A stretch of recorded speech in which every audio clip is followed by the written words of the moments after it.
প্রস্তুতি ম্যাচে ভরাডুবি বাংলাদেশের, আর তাই ডারউইনে প্রথম টেস্টের আগে প্রশ্ন উঠছে অস্ট্রেলিয়ার বিপক্ষে দাঁড়াতে পারবে তো নাজমুল হোসেন শান্তর দল। ক্রিকেট অস্ট্রেলিয়া একাদশের বিপক্ষে মাত্র 54 রানে অল আউট হয়ে টিম ম্যানেজমেন্টের কপালে চিন্তার ভাঁজ বাড়িয়েছে বাংলাদেশ দল। তবে 2003 সালে অস্ট্রেলিয়ার বিপক্ষে খেলা সাবেক ক্রিকেটার সানোয়ার হোসেন মনে করেন, প্রস্তুতি ম্যাচে খারাপ করলেও শঙ্কার কিছু নেই।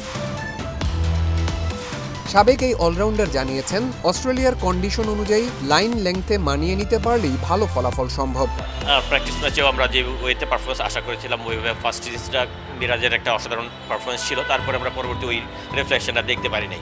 তারপরে অনেক সময় দেখবেন প্রস্তুতি ম্যাচে অনেক টিমই বড় বড় টিমও কিন্তু খারাপ যাওয়ার পরেও মেন ম্যাচে যা কামব্যাক করে। আমিও আশা করব যে অস্ট্রেলিয়ার উইকেটের কারণে হয়তো বললেই হয় না, অস্ট্রেলিয়ান উইকেট বা সাউথ আফ্রিকান উইকেট বলো, নিউজিল্যান্ড উইকেট বলি, আমরা হয়তো বলি যে অ্যাডজাস্ট করলে সময়ের সাথে কয়েকদিন প্র্যাকটিস করলে অ্যাডজাস্ট হয়ে যায়। কারণ যেই লেন্থে আমরা হয়তো বা এই সাবকন্টিনেন্টাল উইকেটে বলটা আমরা ছেড়ে দিচ্ছি, খেলছি, ওই বলটা ওখানে ছেড়ে দিতে হচ্ছে, উইকেটের উপর দিয়ে চলে যাচ্ছে, বা যেই বলটা আমরা ড্রাইভ করবো ওইখানে ড্রাইভ করা যাবে না। এরকম বেশ কিছু ডিফারেন্স আছে। যেই লেন্থে বল করলে আপনি হয়তো এই জায়গায় এফেক্টিভ, ওই লেন্থে আপনি অস্ট্রেলিয়া বলিং করলে এফেক্টিভ হবে না। এই জায়গাগুলি অ্যাডজাস্ট করা নট ইজি। তারপরেও আপনি যখন এই লেভেলে ক্রিকেট খেলেন, আপনাকে অ্যাডজাস্ট করতেই হবে, ভালো করতেই হবে। এরকম সিচুয়েশন বিভিন্ন পরিবেশে যে অ্যাডজাস্ট করতেই হবে।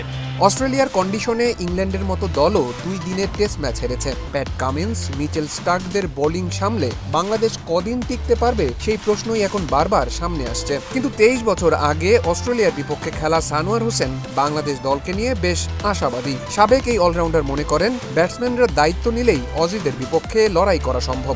অবশ্যই আশা করি আমাদের যদি ব্যাটসম্যানরা ভালো করতে পারে। এখানে আমরা সবাই জানি অস্ট্রেলিয়া যে কোনো টিমের জন্য টাফ, বর্তমান সময় আরও টাফ। আমাদের কিছু ইনজুরি আমাদের যে আরেকটু ব্যাকফুটে ঠেলেছে, রানা থাকলে হয়তো আমাদের কনফিডেন্স একটু বেটার থাকতো। তারপরে লিটন যদিও কামব্যাক করছে, আশা করি কামব্যাক করবে, যেটা খেলতে পারবে। সব কিছু নিয়ে আমি বলবো যে বাংলাদেশ 3 দিন 4 দিন না, আমি বলি ড্র করার মতো অ্যাবিলিটি বাংলাদেশের আছে। তারপরেও কতটুকু ইমপ্লিমেন্ট করতে পারবে আমার প্লেয়াররা, ওটার ডিপেন্ড।